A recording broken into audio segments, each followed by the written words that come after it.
Hey, we're hanging out at the Broadmoor Hotel today. This is such a beautiful place. I've got Randy with me, and we're just going to talk about like where the Broadmoor area is located, obviously, and then just how to get here, things that are in this neighborhood, like all the shopping and all the fun things to do. Super excited to talk about the Broadmoor today.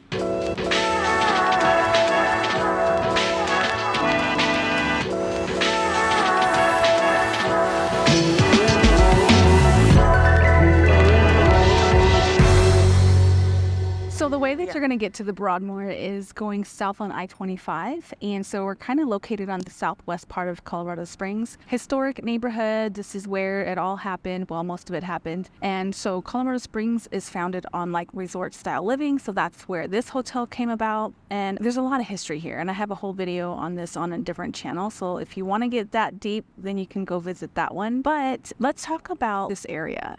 This is a highly desirable area. Yeah, there's lots of really fun things to do around here. It's a great location. It's easy to get to and from like the main interstates, main roads. It's close to the bases, so Fort Carson, and you have NORAD here, very close to Cheyenne Mountain, which has the zoo, the state park. There's the shrine up there, lots of hiking. It's nestled kind of in the mountain area, so it's very beautiful year round, whether you have the flowers or the snow. Cheyenne Canyon too is pretty cool. There's like a ton of different trails where you go in, and it maybe 5 or 10 minutes from here, but lots of trees, and there's like little creeks running through. It's so calming, and the natural vibe is amazing. Yeah, Helen Hunt Falls is over there too, which is a pretty popular waterfall. So it was closed though for like years because they were fixing I think like last year it was closed, but it's reopened now. Yeah, this year it's open. They were trying to make more parking, which I think they added like 2 spaces. Whenever we go up, there's a lot of people like riding their bikes and just hiking, like she said. Yeah. First of all, if you're not from here, are you not familiar with Colorado Springs? Cheyenne Mountain Zoo is like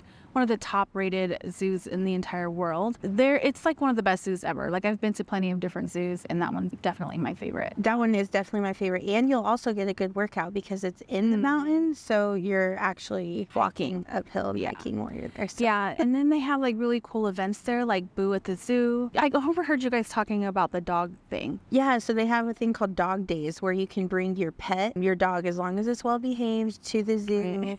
Yeah, on that day you don't want them like chasing after a tiger or something. Yeah. But yeah, they have that. They have Moonlight on the Mountain, which is like a wine kind of tasting event that they have. Boo at the Zoo. They have Electric Light. There's a lot to do over there. Yeah, Electric Lights is pretty cool because then they like light up the zoo, and it's just really fun. Very family friendly, things to do. Get a lot of visitors. Yeah, and speaking of the lights here at the Broadmoor area, when it is the winter time, they have this whole entire place decked out. I mean, all the trees. There's so many Christmas trees in here. So it's really, really lit up, and even the whole neighborhood. It's one of my favorite places to drive during Christmas time to look at Christmas lights because people just really get there. I mean, these houses are huge and they're beautiful, and they do the whole house, the yard, everything. So it's just really nice evening with the family. So the sun is setting right now, so that we just had to readjust, but the sun sets over, on the west behind the mountains, and that tends to like rises in the east and sets in the west. Yeah, so it tends to get darker like around 5 in the wintertime, so that's the only thing that kind of sucks, but the views are amazing. Very close to the mountains. People do pay a higher premium to be in this area. So you're talking $1 million homes. As you go a little bit more into town, you might get a little bit more affordability, but the higher you go towards Cheyenne Mountain, 1 million and up, easy. Yeah, easy. Yeah, they also have, if you're not familiar, or if you're not a golfer, or if you are a golfer, then you likely do know that this is one of the most prestigious golf courses. Very, very well-known course to be at. Yeah. Probably one of the more tougher ones, so I've heard. I'm not good at any golf, so I don't try it. I just go for fun. So a lot of these restaurants are open to the public. Like you don't have to be staying at the hotel to come through. So we paid for parking. It's not too far from here, but depending on what you want to do, like there's a couple different restaurants. Like El Restaurante's they're Italian restaurants. So really, really good. Yeah, all of them here on the property are really, really great. Or even if you just want to sit out on the patio, have a drink at the bar area, that is really nice because you have a nice view of the mountain, the hotel. But then also just like right across the street, there's a place called Golden Bee.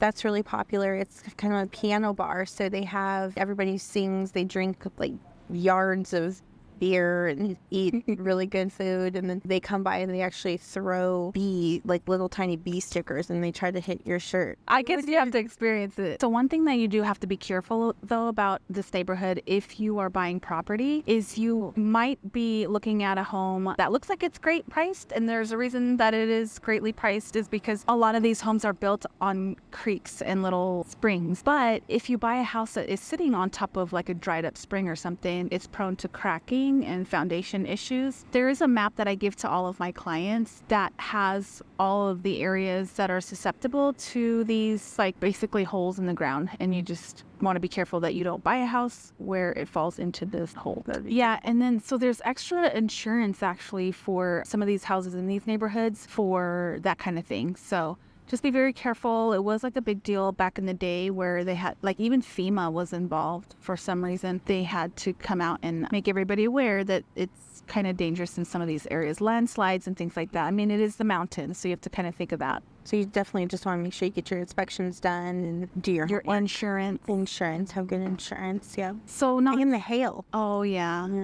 I know, because if you like, there's a lot of really pretty trees out here, and like aside from like hail damage to your house and your property, your cars, but like the flowers, like if you spend a ton of money on gardening and things like that in your house, then that would suck to have that happens often, to lose all your flowers, foliage. I had to do that this year.